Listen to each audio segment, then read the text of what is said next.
ايه الحاجه اللي بتعمليها لنفسك لما بتكوني لوحدك؟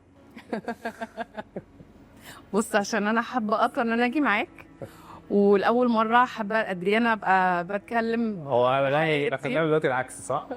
المفروض انت اللي ايه جلسه الثيرابي انت اللي بتسالي. ايوه.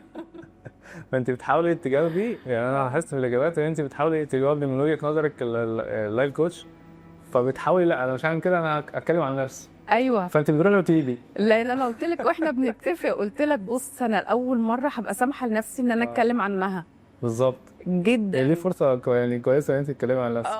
من كتر هتسمعي لا انا عايز اتكلم بقى.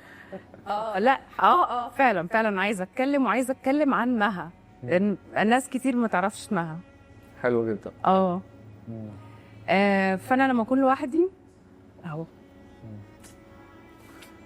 تعالى بقى. اكل ولا ايه؟ تعالى.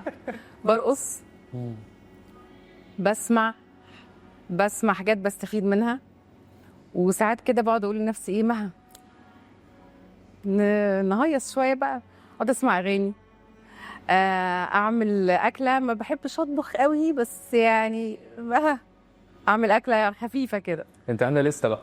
ايه، عامله لسه بحاجه؟ انا تكيفت مع الوحده. اوكي، فلما ابقى لوحدي ببقى عارفه انا هعمل ايه، الحاجات اللي هي ايه انا فانا حقيقيه قوي قدام نفسي وبستمتع. فاول حاجه بنزل اتمشى، بتمرن، برقص، اعمل حاجه كده خفيفه بس. افلام؟ اسمع. اتفرج على افلام؟ ماليش في التلفزيون قوي بصراحه.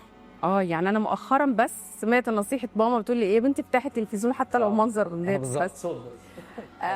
ممكن يقعد شهر شهرين ما بتفتحش التلفزيون، لا انا ولا اولادي، كل واحد معاه موبايل وكده. الانترنت واليوتيوب خلاص دلوقتي. انا بحب اسمع اكتر. حلو جدا. يعني طول ما انا مشغوله بحاجه، لا مشغله بودكاست، مشغله كتاب اسمعه، مشغله حلقه موضوع معين مهتمه بيه، محاضره بسمعها. اوكي، وساعات لما احس ان انا خلاص دوشه جامده قوي افصل بقى، مزيكا هاديه، اقعد ارقص، انزل اتمشى،